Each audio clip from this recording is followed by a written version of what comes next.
Misano Adriatico, only 14,000 inhabitants. The construction of Porto Verde in the mid-1960s and the introduction of circuit racing in the following decade made this location what it is today. All about bikes, MotoGP and the Motul FIM Superbike World Championship are the twin pillars of the venue, and it's the latter that heads into round 4 of its 2022 campaign today. Located just 3 kilometres from the Adriatic coast, the Misano World Circuit Marco Simoncelli is one of World SBK's most historic venues. Constructed in the early 1970s, this is our 29th riders reach over 260 kilometres per hour before 245 metres over 4 seconds on the brakes, the heaviest deceleration on the circuit. The second sector of the lap comprises just 3 corners, but they provide possibly the best chance to make a move, coming off turn 6 through the high-speed kink at turn 7 and into La Quecha. From there, the third sector sees the riders gradually drop their speeds through a series of decreasing radius corners towards the slowest on the circuit. Caro, really the last opportunity to go side by side. Toprak Razgatlioglu used this turn 14 to good effect to pass Michael Ruben Rinaldi for victory in race 2 last year. But it's Rinaldi who holds the race lap record from his Superpole race win in 2021.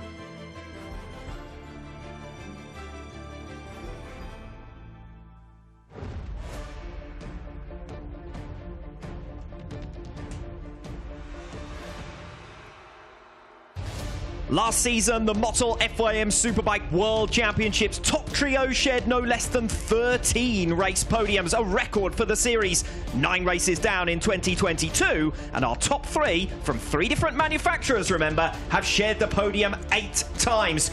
Coming up, race 1 of the entered level of consistency from our 3 lead men.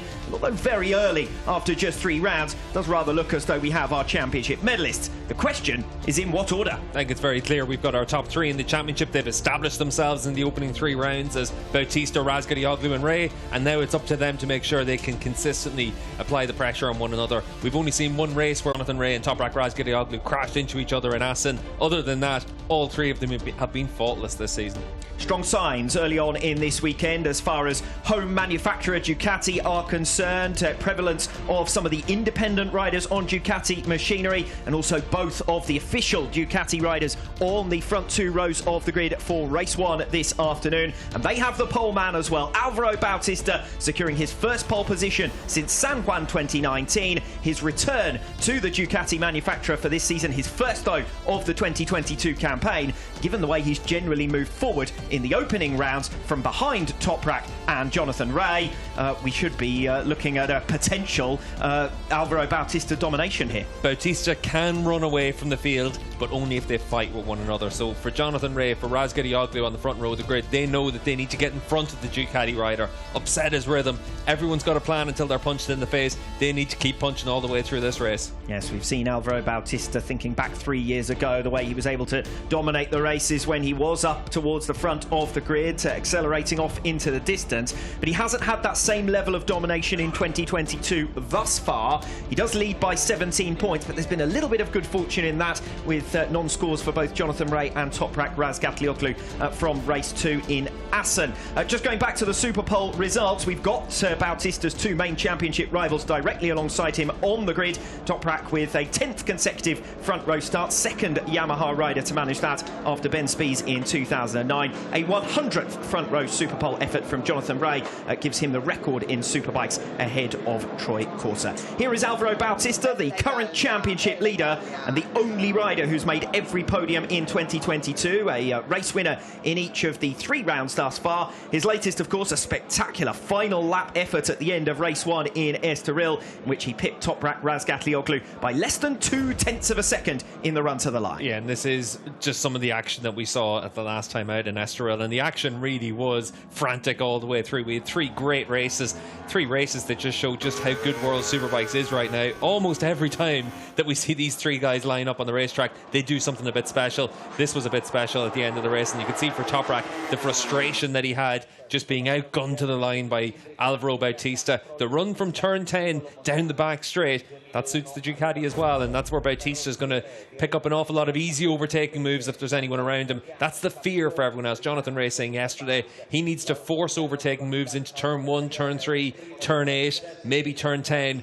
but the Ducati's able to make a lot of moves a lot easier in places. Jonathan Rea with back-to-back wins on his account after Sunday's successes in Estoril that narrowed the gap at the top, as I said, to 17 points. It's still that race 2 retirement in Assen that we keep going back to, but for those 25 points lost that day to Bautista, he would be leading the series now. Yeah, and certainly for Rea, we've seen him at the peak of his ability this season, and that says a lot considering the success that we've had over the years from Jonathan.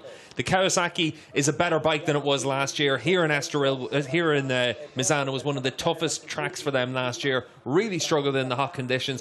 Right now we've got 44 degrees track temperature, and that's very hot conditions. That's where the Kawasaki was struggling last year. It's a lot better now, but this is the real test. Yes, a big moment for Jonathan Rea coming off the final turn. There was no doubt about how hard he was having to push to stay in front of Bautista. I was asking Jonathan about that after the race, and he said, you know what, I was either going to send it to the moon or I was going to send it to the top step of the podium, and it worked out well for him. The problem with that approach is that he did send it to the moon a couple of times last season.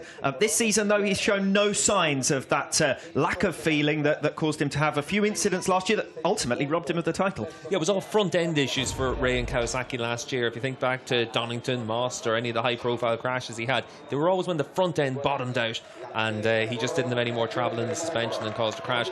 That seems to be less and less of an issue for him because the Showa suspension has had big upgrades for Kawasaki this year. But what's interesting is here in Misano, there's a lot of riders suffering a lot in the front end, a lot of chatter issues on the run through the last corner and a couple of other places. So that's something that Rea is going to have to keep an eye on during this race. Toprak Razgatlioglu, our most recent Misano winner, took race 2 here in 2021, his 4th podium at the venue. That win, remember, opened the floodgates for him on the way to his title, and he'll hope that this weekend will provide a similar portent. He is still winless in 2022, twice being passed on the final lap and denied victory in Estoril 3 weeks ago. Yeah, and this almost crash, or it was certainly a crash, it just wasn't statistically one, was a big save from Toprak. But what made it even more impressive was, look at this, as he comes out of the chicane, immediately tries to attack back on Jonathan Rea. He's not thinking, oh, I'm still in the race, I can still pick up second spot. He's thinking, I'm in a position to be able to attack here, and that's all he wanted to do. And he's not been far away from taking that long-awaited first victory in his title defence. No, he's been really close. The last couple of rounds, big steps forward. This is a track that he loves. This track he's always very competitive at, so you wouldn't be the least bit surprised to see him add to his race 2 success from last year. And important progress from Yamaha, particularly before the 3rd round, it would appear. Yeah, that's the big thing for Yamaha, and they have made big changes to that bike this year. It does look like the changes are starting to really pay off, but it is a question of trying to get the most out of that package when you're up against Bautista and Rea.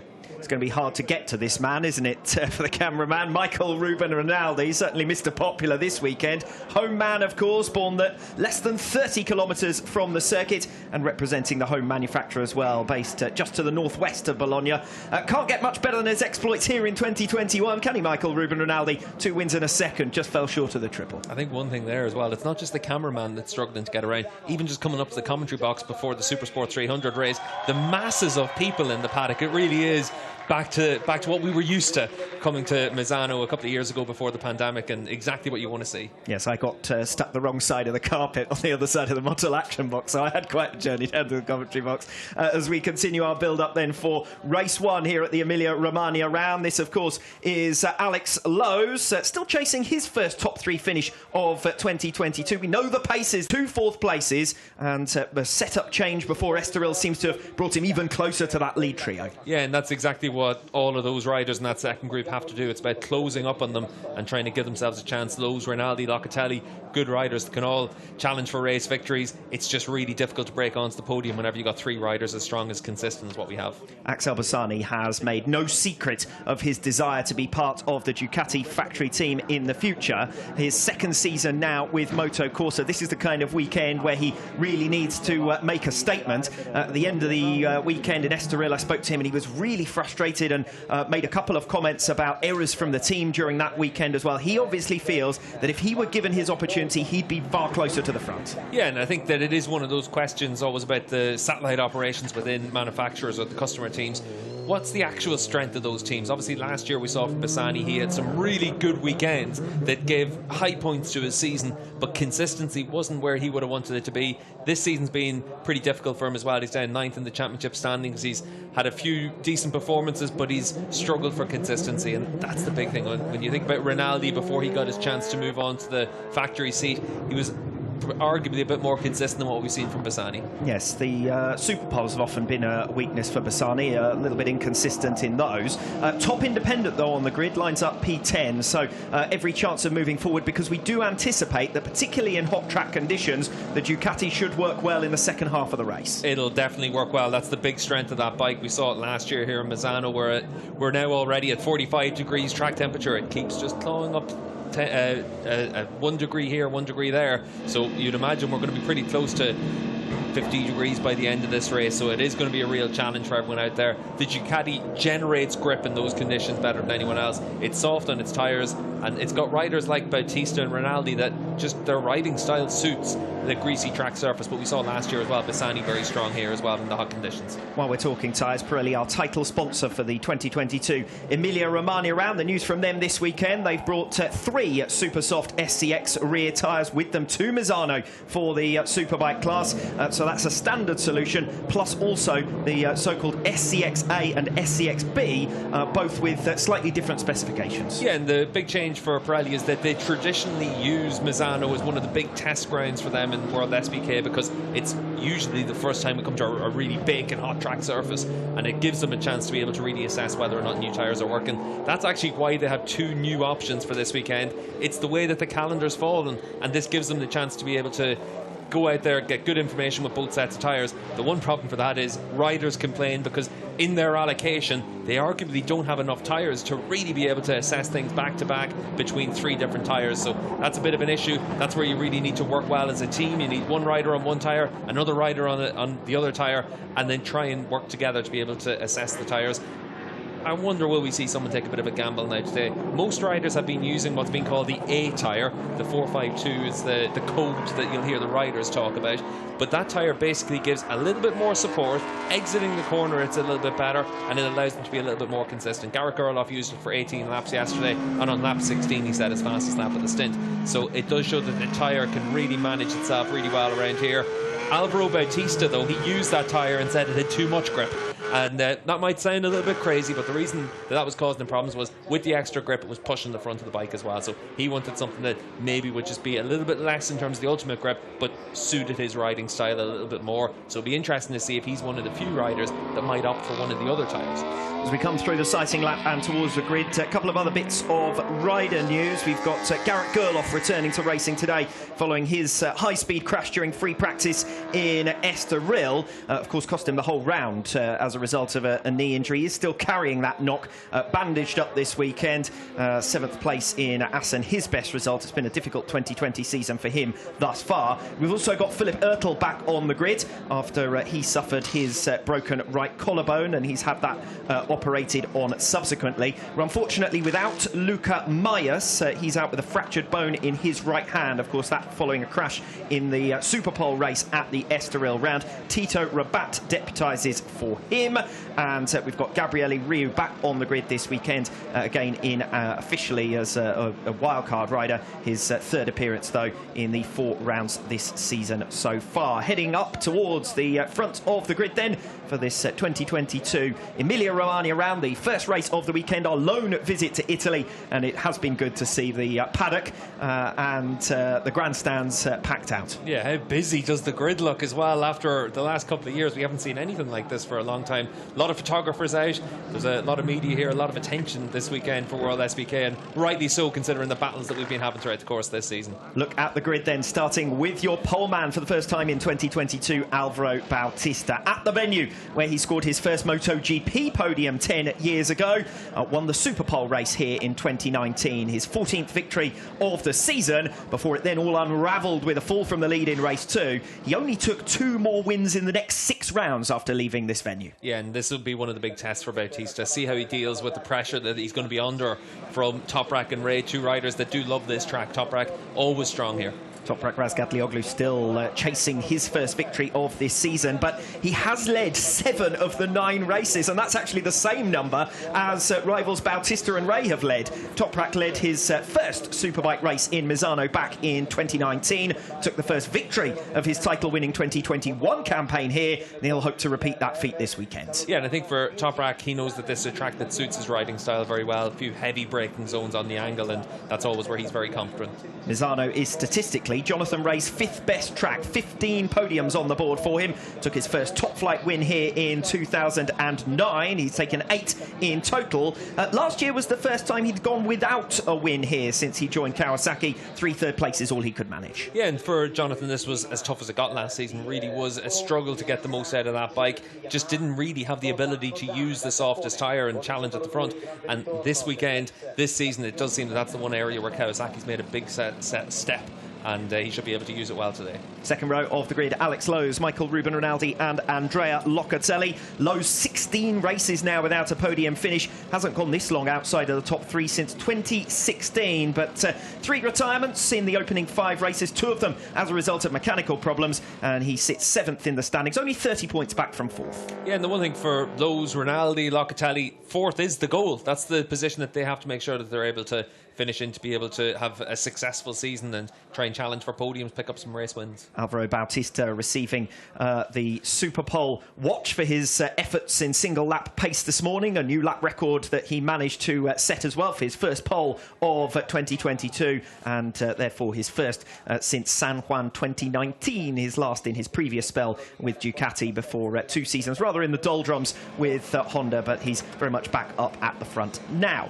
This is Andrea Locatelli. 3 9th places for him in Misano last season. That was only his 3rd round in the top flight, and he's been a far more consistent front runner since then. In fact, he hasn't been out of the top 5 in any of the races he's finished this season so far. Yeah, Locatelli's been really strong and consistent this year. The big thing for him in 2022 is to be able to try and get some more podiums, try and make sure he's able to pick up his first race victory, but it is tough whenever you got such consistency at the front. His goal, same as for Lowes and Rinaldi, make sure you're 4th in the championship at the end of the season. Yes, talking about Rinaldi, he's the man who lines up between Alex Lowes and Andrea Locatelli. Real scrum around him on the grid at the moment, as there is around Alvaro Bautista as well. Plenty of attention from the home fans and, of course, from media outlets as well, just to try and get a glimpse of this man, Michael Ruben Rinaldi, who was top scorer in the 2021 Emilia-Romagna round. 57 out of a possible 62 points. Could do with another result like that this weekend, couldn't he? After the 2 most recent rounds, 7th place from race 2 in Assen has been his best result in that spell.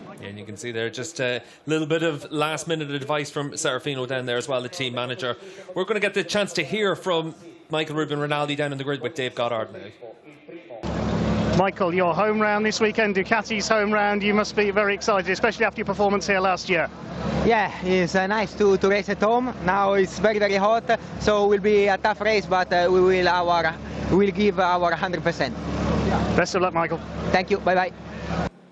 Yes, we know that Michael Ruben Rinaldi is going to be giving it everything to chase P1 and to restore himself to the top. Jonathan Ray, a look of steely determination. He's the man with the most fastest laps in feature-length races in 2022. The question is, will he have the pace over the long haul? That's where we anticipate Ducati having the advantage. Yeah, and one of the big questions is going to be which tyres everyone decides to use. You can see there those 2 new options from Pirelli. So we've got 3 X tyres available. So that's the super soft compound. The changes with the new tyre, basically a change in the carcass and how they've managed to manufacture that. So one of the big things is going to be who's going to opt for which tyre. Will it give any of them a significant advantage in a different area? Pirelli have said that really with the new option tyres, they're trying to try and allow riders to use slightly different riding styles. So that'll be interesting to see how it plays out. Third row of the grid with Xavi Vierge, Iker Lecuona and Scott Redding.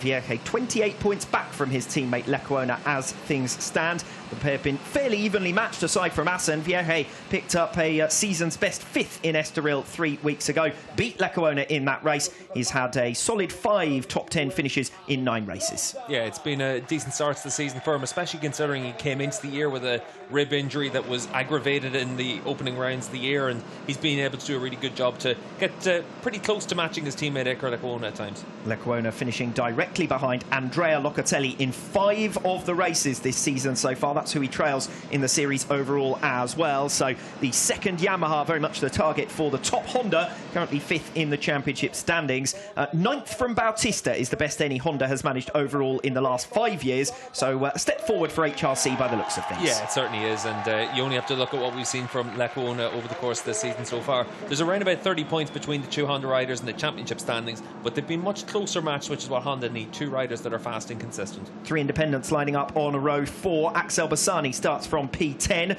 7 top 10 finishes from 9 races this season so far. His best results all coming at the end of each round. Great value he was here last year with 6th place and 2 7ths. He's hit the ground running this weekend as well. A very important round for him, as you can see. Yeah, you can see the fan club out in force, and certainly there's been a lot of demand on Axel Bassani over the course of this weekend so far, as there is for all the Italian riders. Scott Redding stretching himself out. He completes our 3rd row of the grid. This, of course, a venue that he rides well. Scored his first MotoGP podium here in 2015. Didn't have the best of visits last year, 3 4th places, but in the context of his current struggles, I think he would have taken a result like that. 11th in the championship, only 3 points though from the top BMW. Yeah, and I think for Redding, after what happened at the opening round of the year, it was really good to be able to see him make progress from Assen, and for BMW they need to make sure that they're able to consistently build into that.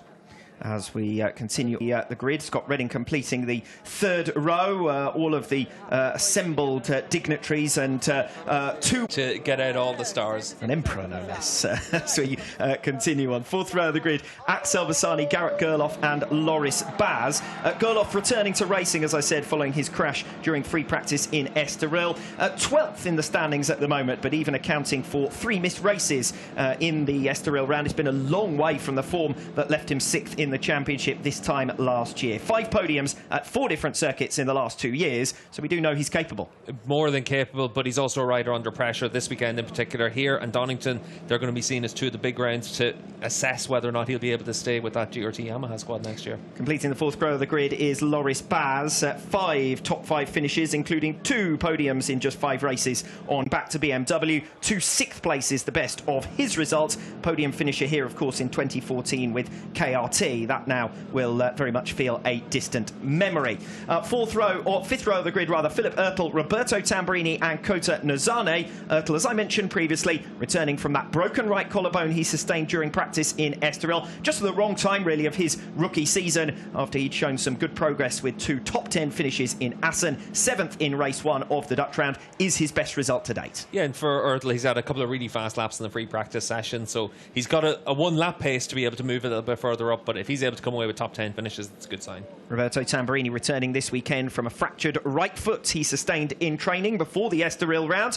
and targeting his first top 10 finish in the Superbike class. He was 11th at the end of race 2 in Assen. That's the closest he's yet come in his rookie campaign. Yeah, and for Tamburini, the goal is always just to be able to get yourself into the points-paying positions. Now it's up to him to be able to show that the Yamaha is working well around here and to be able to take advantage of that. Completing the 5th row of the grid is Kota Nozane, the former Japanese champion, who's made a poorer start to this season than last, to be honest. He didn't exactly sparkle either in 2021. Top 10 finish on his debut in Aragon last year, scored 17 points from the first 3 rounds. He's had just 2 top 10 finishes since, has only 5 points on the board in 2022. Yeah, and there's a lot of questions rolling around the paddock now about whether or not Nozane will be on that bike next year. Obviously a very competitive bike and team, but the Japanese passport's been crucial for him to get that seat for 2 years. Christophe Pinson, Eugene Laverty and Hafiz Shireen on row 6. This is Pinson, who failed to score here in Misano last year, but went on to better in the second half of the campaign. He'll hope that he can improve this year as well, having started with only 2 point scoring finishes from the first 9 races. Laverty, alongside him, scored his last podium here in Misano, but that was all the way back in 2018. The last 3 years, 2 of them with BMW, of course, have been pretty lean. 2022, no different. He's 15th in the championship, where he finished 2020 with the official BMW team. Yeah, and the one thing for Laverty is it's just trying to find that light at the end of the tunnel, and it's pretty tricky to see it right now for him, but he's been working hard. He says that the team's really well structured and that they're doing their best to be able to get something more out of that package. The goal for him has to be just to make sure you're closer to Loris Baz. Baz, of course, on the 4th row of the grid. Hafiz Shireen completes row number 6 with Tito Rabat, Gabriele Riu and Luca Bernardi behind him on row 7. Row 8 with Tati Mercado, Ilya Mikhalczyk and Oliver Koenig. And the 9th row, the 25th rider on the grid, is Alessandro Del Bianco. Well, we've been speaking about what an important moment it is for Ducati when they have their home round, our lone visit to Italy, but also just 150 kilometres from the factory. As you can see, they've got got all of the big wigs here with them this weekend. The general manager, the sporting director, and Chaz Davies doing a little bit of mingling with them, but still very much a part of that Ducati family as well. Yeah, and certainly for Ducati, it's a big weekend for them, and a weekend where they'd certainly expect to be able to have a really good result. Bautista on the pole means that they've got that opportunity here in this race. Continuing on with our Grid 7, Tito Rabat, mentioned previously, he comes in as a replacement rider, and he substituting for Luca Mayas. Mentioned previously his fractured bone in his right hand. So Rabat, 33-year-old Spaniard, taking his first start of 2022, the 2014 Moto2 World Champion. Gabriele Rio from 20th position on the grid, and Luca Bernardi completing row 7, as I mentioned previously. Ilya Mikhalczyk coming in for a second appearance this season, again as a replacement for Michael van der Mark. The Dutchman, having recovered from a winter training injury, crashed again at Estoril. 25 riders on the grid then, 21 laps ahead of us here in the Misano World Circuit. Marco Simoncelli.